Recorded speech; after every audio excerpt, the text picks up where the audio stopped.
नमस्कार दोस्तों, मेरा नाम है विमल सिंह। बालाजी स्टडी अड्डा में आपका स्वागत है। तो आज से हम स्टार्ट कर रहे हैं करंट अफेयर के जो है वो सेट, और इसके अंतर्गत लेखपाल 19 जून जो परीक्षा है, मेन फोकस उस पर हमारा है। और साथ ही साथ एस्टेट के लिहाज से भी यहाँ पर जो करंट अफेयर करा रहे हैं वो सभी इंपॉर्टेंट है। और ये सभी एग्जाम्स में जो है ये करंट अफेयर आपकी जो है वो पूछी जाती है, तो सभी के लिए इंपॉर्टेंट है। चलिए स्टार्ट करते हैं। और ये जो करंट अफेयर है ये आपकी 2022 की लेटेस्ट जो है वो करंट अफेयर है, और पिछले एक साल की करंट अफेयर जो है हम इसमें कवर करेंगे। और एक साल की अगर करंट अफेयर आपको आ जाएगी तो आसानी से आप सारी चीजें जो है वो किसी भी एग्जाम्स में एग्जाम को क्लियर जो है वो कर सकते हैं। तो प्रैक्टिस सेट हमारा पहला है। टोटल 25 प्रश्न हम देखेंगे और 25-25 प्रश्न करके हम सेट को आगे जो है वो बढ़ाते हुए देखेंगे। सबसे पहला प्रश्न, यूक्रेन के राष्ट्रपति व्लादिमीर जेलेंस्की, नाम याद रखिएगा जरूर, क्यों बहुत चर्चा में रहे व्लादिमीर जेलेंस्की। डायरेक्ट आपसे ये भी पूछा जा सकता है यूक्रेन के राष्ट्रपति जो है वो कौन है। तो इनको किस देश ने अपने शीर्ष राजकीय सम्मान से सम्मानित करने की जो घोषणा है वो की है? चेक रिपब्लिक ने, पोलैंड ने, यूके ने या फिर ऑस्ट्रिया ने? बताइए इनमें से कौन सा जो है वो सही होगा। किसने जो है वो इन्हें जो सम्मान है, अपने देश का शीर्ष सम्मान है, राजकीय सम्मान है, उसे सम्मानित किया? आंसर की बात करते हैं तो चेक रिपब्लिक आपका ऑप्शन यहाँ पर बिल्कुल सही हो जाएगा। दूसरा प्रश्न है आपका, 8 मार्च 2022 के अंतरराष्ट्रीय महिला दिवस का थीम जो है वो क्या रखा गया है? मोस्ट इंपॉर्टेंट क्वेश्चन है। 8 मार्च 2022 मैंने बताया भी था, जब मैं आपको डेली करंट न्यूज कराता हूँ उसमें आपको करंट अफेयर भी जो है वो प्रोवाइड कराता हूँ, तो उसमें मैंने आपको थीम बताई थी। बताइए इनमें से कौन सा जो है वो सही होगा। आंसर की बात करते हैं इन चारों में से, तो रट के रखिएगा, gender equality today for a sustainable tomorrow. तो ये जो है आपकी इस बार की थीम है, और अगले एक साल तक यही अगर एग्जाम बनेगा, कोई क्वेश्चन यहाँ से, तो यही आपको याद रखनी है। तो एक बार रट लीजिए, एक साल के लिए छुट्टी हो जाएगी। तो 8 मार्च 2022 का अंतरराष्ट्रीय महिला दिवस है, उसकी थीम क्या रखा गया है? तो gender equality today for a sustainable tomorrow. तीसरा प्रश्न आपका है, केंद्रीय मंत्रिमंडल जो है उन्होंने भारत में विश्व स्वास्थ्य संगठन WHO के वैश्विक पारंपरिक औषधि केंद्र की स्थापना की मंजूरी जो है वो दे दी है। तो ये आयुष मंत्रालय के तहत किस राज्य में स्थापित किया जाएगा? तो बताइए, वैश्विक पारंपरिक औषधि केंद्र की स्थापना किस राज्य में स्थापित किया जाएगा और किसके द्वारा? आयुष मंत्रालय के द्वारा। तो आंसर की बात करते हैं, गुजरात आपका ऑप्शन यहाँ पर जो है वो बिल्कुल सही होगा। चौथा प्रश्न है आपका, माइक्रोसॉफ्ट के द्वारा भारत में सबसे बड़ा डेटा सेंटर किस शहर में निर्माण किया जा रहा है? अच्छा प्रश्न है। सूरत, बेंगलुरु, चेन्नई, हैदराबाद। देखिए, डेटा सेंटर की बात की गई है, माइक्रोसॉफ्ट के द्वारा बात की गई है, तो आईटी के दिग्गज जो आपके स्टेट हैं उनकी आपको याद आनी चाहिए, और उनमें अगर बात करें तो हैदराबाद आपका यहाँ पर डी वाला ऑप्शन सही होगा, जहां पर भारत में सबसे बड़ा डेटा सेंटर का निर्माण जो है वो किया जा रहा है। तो यही आपका ऑप्शन सही होगा। अगला देखते हैं, प्रश्न नंबर 5, रिलायंस इंडस्ट्रीज लिमिटेड द्वारा भारत का सबसे बड़ा कन्वेंशन सेंटर कौन से शहर में जो है वो खोला गया है? बताइए कौन सा इनमें से सही होगा। अहमदाबाद, पुणे, मुंबई, नई दिल्ली। भारत का सबसे बड़ा कन्वेंशन सेंटर, आंसर की बात करते हैं इन चारों में से, तो आपका ऑप्शन मुंबई जो है वो बिल्कुल सही हो जाएगा। मुंबई में जो है वो खोला गया है। छठा प्रश्न है आपका, हाल ही में कौन सा मंत्रालय है जिसने डोनेट ए पेंशन पहल शुरू की है? ऐसे क्वेश्चन बहुत पूछे जाते हैं, कोई पहल शुरू की जाए, कोई योजना शुरू की जाए, तो इस तरीके के क्वेश्चन जो है काफी पूछे जाते हैं। तो डोनेट ए पेंशन यानी पेंशन को भी डोनेट कर दीजिए। एक तो पेंशन मिलना ही मुश्किल है, ऊपर से उसको भी डोनेट कर दो, तो ये किस मंत्रालय ने पहल शुरू की? अब पेंशन की बात हो रही है, पैसे की बात हो रही है, तो किससे संबंधित होगा? रोजगार से संबंधित होगा। तो श्रम और रोजगार मंत्रालय आपका ऑप्शन यहाँ पर सी वाला ऑप्शन बिल्कुल सही होगा। सातों प्रश्न, हाल ही में हुए नियुक्त जो व्यक्ति हैं उनके संदर्भ में कौन सा यहाँ पर सही है आपको बताना है। FATF जो है इसके अध्यक्ष टी राजा कुमार हैं, तो आप कहेंगे बिल्कुल सही है। FATF होता क्या है? Financial action task force. क्या होता है? Financial action task force. तो इसके अध्यक्ष चुने गए हैं टी राजा कुमार, बिल्कुल सही है। दक्षिण कोरिया के नए राष्ट्रपति यून सुक योल चुने गए हैं, तो भैया इनको भी याद रखिएगा, ये काफी चर्चा में रहे थे दक्षिण कोरिया के नए राष्ट्रपति। यून सुक योल, नाम बड़ा कठिन है पर याद तो रखना ही है। यून सुक योल जो है इनका नाम है। हंगरी की पहली महिला राष्ट्रपति जो है वो कौन है? तो वो कैटलिन नोवाक है, ये भी सही है। तो आंसर तो आपका उपयुक्त सभी सही हो जाएगा, बाकी ये तीनों ही आपके सही हैं। तीनों के बारे में आपको दक्षिण कोरिया के नए राष्ट्रपति सबसे पहले याद रखना है, इसको जरूर जरूर ध्यान रखिएगा। 8वां प्रश्न कहता रहा है कि कौन सा रेलवे जोन है जिसके द्वारा भारत का पहला गति शक्ति मल्टी मॉडल कार्गो टर्मिनल शुरू किया गया? पूर्वी रेलवे जोन, पूर्वोत्तर रेलवे जोन, दक्षिण पश्चिमी रेलवे जोन, उत्तर रेलवे जोन। बताइए इनमें से कौन सा सही होगा, कौन सा रेलवे जोन है जिसके द्वारा भारत का पहला गति शक्ति मल्टी मॉडल कार्गो टर्मिनल शुरू किया गया? तो वो जोन था आपका पूर्वी रेलवे जोन, इसके द्वारा जो है वो शुरू किया गया था। 9वां प्रश्न कह रहा है महिला उद्यमी जो है उनको प्रोत्साहित करने के लिए कौन सा मंत्रालय है जिसके द्वारा एक विशेष उद्यमिता प्रोत्साहन अभियान समर्थ का जो है शुभारंभ किया गया? कब किया गया? मार्च 2022 में किया गया। तो बताइए कौन सा इनमें से सही होगा? महिला और बाल विकास मंत्रालय, सूक्ष्म लघु और मध्यम उद्यम मंत्रालय, वाणिज्य और उद्योग मंत्रालय, कृषि मंत्रालय। कौन सा इनमें से सही होगा? अच्छा प्रश्न है, मैंने पहले ही बताया इस तरीके के जो अभियान होते हैं, योजनाएं होती हैं, वो ज्यादा पूछ लिए जाते हैं। तो समर्थ का शुभारंभ किया गया था महिला उद्यमी जो है उनको प्रोत्साहित करने के लिए, और ये किया गया था सूक्ष्म लघु और मध्यम उद्यम मंत्रालय जो है इसके द्वारा। 10वां प्रश्न आपका, हाल ही में इंडिया ग्लोबल फोरम का वार्षिक शिखर सम्मेलन कहां पर आयोजित हुआ? बताइए कौन सा सही होगा? ग्लोबल इंडिया फोरम का वार्षिक शिखर सम्मेलन। आंसर की बात करते हैं नागपुर, नई दिल्ली, मुंबई या बेंगलुरु में से, तो आपका ऑप्शन यहाँ पर बेंगलुरु जो है वो सही हो जाएगा। बेंगलुरु कर्नाटक में आप कहेंगे आयोजित किया गया था इंडियन ग्लोबल फोरम का वार्षिक शिखर सम्मेलन। तो ये आपका मार्च 2022 में जो है वो किया गया था। 11 प्रश्न है कि भारत में जो प्लास्टिक कचरा है उसकी समस्या से निपटने के लिए कौन सा मंत्रालय है जिसके द्वारा संभव और स्वावलंबन पहल की शुरुआत जो है वो की गई? संभव और स्वावलंबन पहल की शुरुआत किससे संबंधित है? तो प्लास्टिक कचरे की समस्या से निपटने से संबंधित है, इस चीज को याद रखिएगा।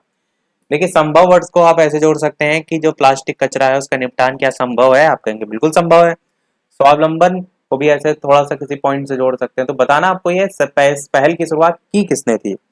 4 ऑप्शन है, बताइए इनमें से कौन सा सही होगा? आंसर की बात करते हैं तो सूक्ष्म लघु और मध्यम उद्यम मंत्रालय के द्वारा ये भी जो है आपकी शुरू की गई थी। 12 प्रश्न आपका है कि योजनाएं दे रखी हैं और एक तरफ आपको राज्य दे रखे हैं और आपको बताना है कि इनमें से कौन सा जो है वो सही होगा। कह रहा ना कौन सुमेलित है, आप बताइए। मातृशक्ति उद्यमिता योजना, कौशल्या मातृत्व योजना, अम्मा और बहिनी योजना, सभी। बताइए इनमें से कौन सा जो है वो सही सुमेलित है।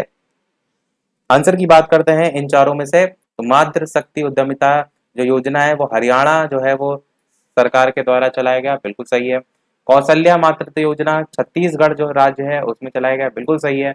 अम्मा और बहिनी योजना सिक्किम में चलाया गया, तो इनका ही सिक्का चलता है हर जगह अम्मा और बहिनी का, तो सिक्का से सिक्किम वर्ड जोड़ लीजिए। कुल मिलाकर आंसर आपका उपयुक्त सभी जो है वो सही हो जाएगा।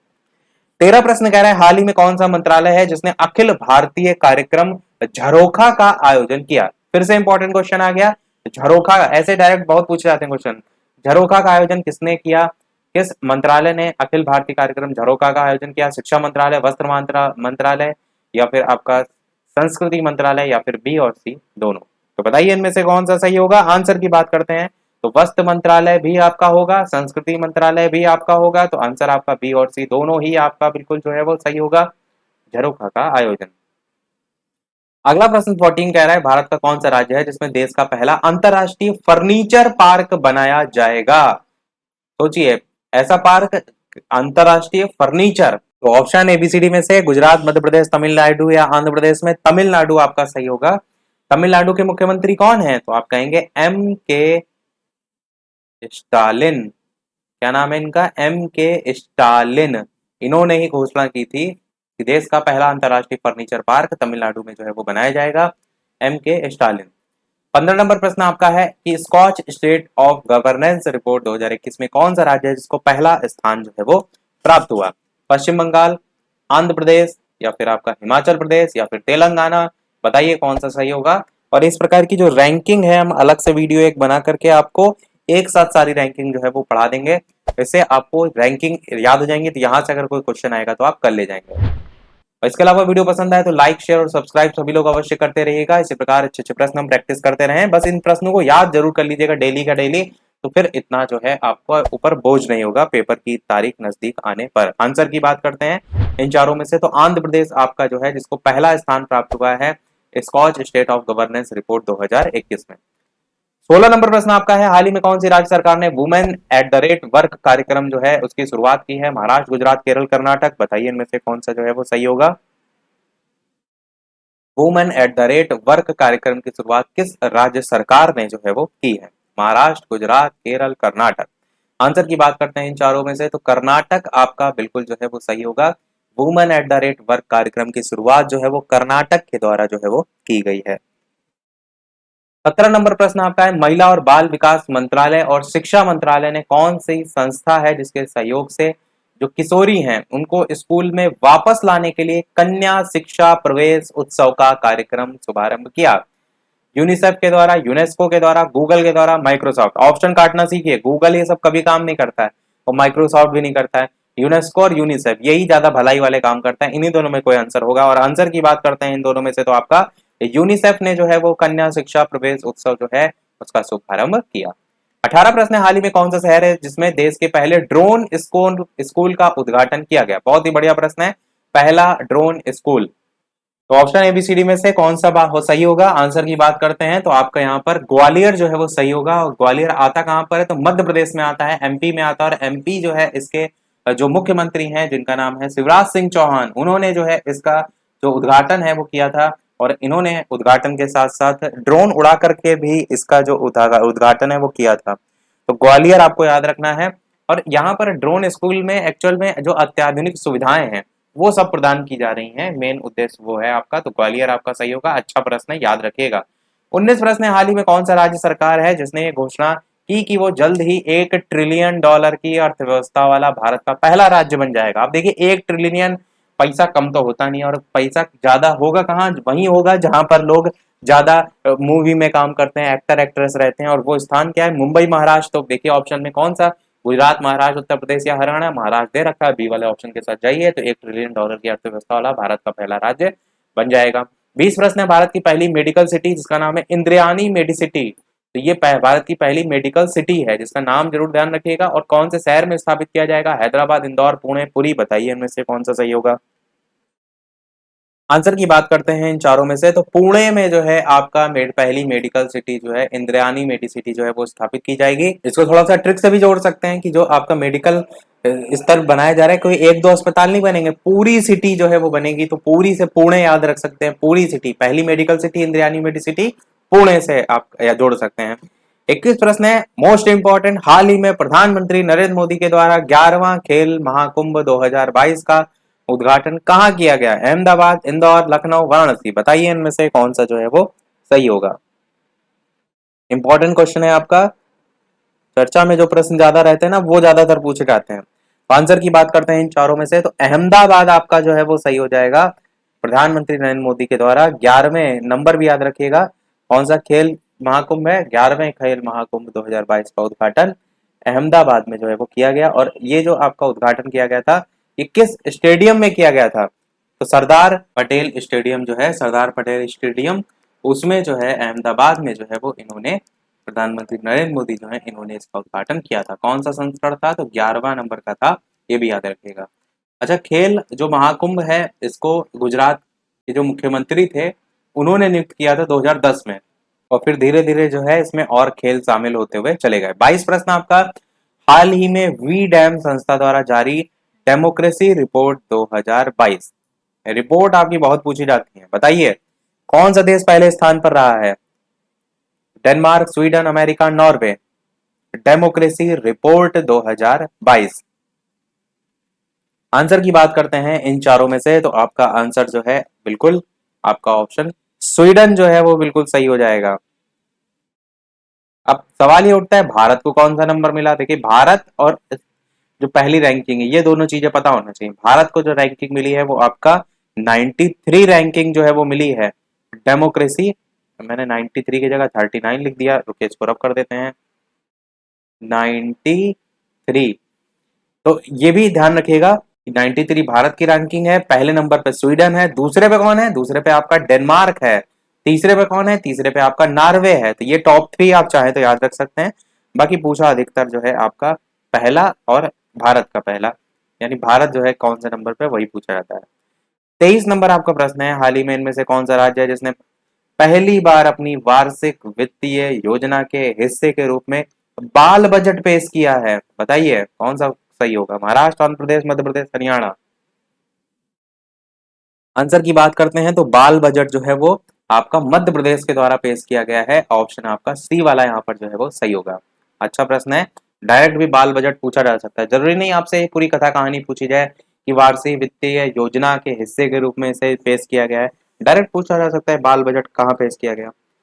24 नंबर प्रश्न सेकंड लास्ट है कि हाल ही में कौन सा राज्य सरकार है जिसके द्वारा सुषमा स्वराज पुरस्कार देने की घोषणा जो है वो की गई? और ये सुषमा स्वराज जी जो है इनका निधन 2019 में हो गया था, ये विदेश मंत्री रह चुकी हैं और इनको पुरस्कार देने की घोषणा महाराष्ट्र, हरियाणा, उत्तर प्रदेश और पंजाब में से कौन सा सही होगा? तो हरियाणा आपका सही होगा। हरियाणा सरकार ने जो है ये निर्णय लिया। लास्ट प्रश्न आपका इस वीडियो का देखते हैं, इसके बाद एक प्रश्न हम आपसे भी पूछेंगे। इसके अलावा चैनल पर नए हो सब्सक्राइब करके अवश्य जुड़ जाइएगा। वीडियो पसंद आया हो लाइक शेयर और सब्सक्राइब सभी लोग अवश्य करते रहिएगा और कमेंट में अवश्य बताइएगा कि टोटल 25 प्रश्न आपने यहाँ पर प्रैक्टिस किए, इनमें से कितने प्रश्न आपके सही रहे। तो लास्ट में जो क्वेश्चन हम पूछेंगे वो भी अवश्य बताइएगा। भगवान गौतम बुद्ध की शयन मुद्रा में दुनिया की सबसे लंबी प्रतिमा का निर्माण कौन से राज्य में किया जा रहा है? ये भी बहुत चर्चा में रहा था, बताइए उत्तर प्रदेश, बिहार, झारखंड या फिर मध्य प्रदेश? दुनिया की सबसे लंबी प्रतिमा है ना, इसलिए चर्चा में रही। तो आंसर की बात करते हैं इन चारों में से बिहार आपका सही हो जाएगा। बिहार में जो है गौतम बुद्ध जो है इनकी शयन मुद्रा में दुनिया की सबसे लंबी प्रतिमा का निर्माण जो है वो किया जा रहा है और जो शयन मुद्रा है इसको महापरिनिर्वाण मुद्रा भी कहते हैं, इस चीज को भी आप ध्यान रखिएगा। तो इसका निर्माण किया जा रहा है और जो आपका ऑलरेडी है वो आपका स्टैचू ऑफ यूनिटी है, वो आपका भारत के गुजरात में है। भारत के जो लौह पुरुष हैं सरदार वल्लभ भाई पटेल, उनकी जो है वो मूर्ति है, तो वो भी आपको जो है वो पता होना चाहिए। तो सभी प्रश्न हुए हमारे समाप्त। अब एक प्रश्न हम आपसे भी पूछेंगे, जैसे कि सभी वीडियो में हम आपसे एक न एक प्रश्न पूछते हैं।